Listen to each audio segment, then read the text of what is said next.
You know, you try that thing and you crash and burn at it because you weren't quite ready for that level yet, but you don't learn from it. And so you still try it again and you crash and burn again because you continue to overestimate your ability in that area. Or here's another one. You don't try that opportunity you have because you underestimate your ability. And so that opportunity passes and you find yourself sitting there later going, I could have done that. I could have been better. Hey, everybody. Dr. Jones here again. Another message for you. And this one is knowing yourself. You see, all too often, we either underestimate ourselves or we overestimate ourselves. And now, both aren't good positions to be in, but both can also hold us back. So what do we do about that? How do we look ourselves in the mirror, so to speak, and not overestimate our abilities or underestimate our abilities? Well, the first thing we want to do is make sure who we're listening to is objective and supportive at the same time. So take overestimating yourselves. If you talk to family members about what you're actually capable of as a barometer for your own self-assessment, well, you're going to come out a little high because they are family members and they love us and they think we can do anything. Look, I do the same thing with my kids. My parents did the same thing with me.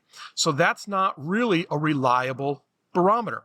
They do love you and they do actually think you can achieve at that. But sometimes there's that gap between what we think and what is reality.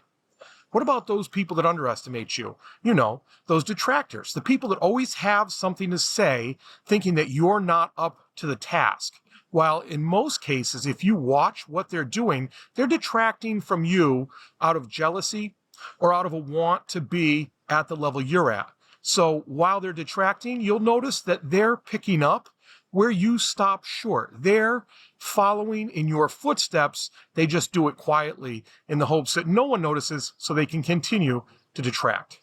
So what does all this mean? Because it sounds pretty confusing. You know what? It is pretty confusing because looking at ourselves and being truly honest with what we're capable of and what we're not is one of the hardest things we ever do as people. So where's that group? If it can't be your family, it can't be your detractors, it's got to be your friends. It has to be people that you hang out with on a regular basis. I'm not going to repeat the piece about being the average of the top 5 people you spend the most time with, but if you hang out with people that are objectively honest with you, that support you, you will find that you can assess where you're at better. Because you have that sounding board. We've called them accountability partners. Brene Brown calls it the square squad. But get a group of people that you trust, that are truly honest, and you value them for that. Not because they're an echo chamber, but because they're a sounding board. 2 totally different things. So that's your challenge. Look at who you're hanging out with as you start to assess yourself and see if they're giving you that objective view, that supportive view, but that honest view of where you're really at skill-wise. And then take that next step and improve from there. Thanks for taking the time. I never take it for granted. I appreciate you. And remember, as always, be purposeful, act with integrity, and continue to build your character. Have a great day.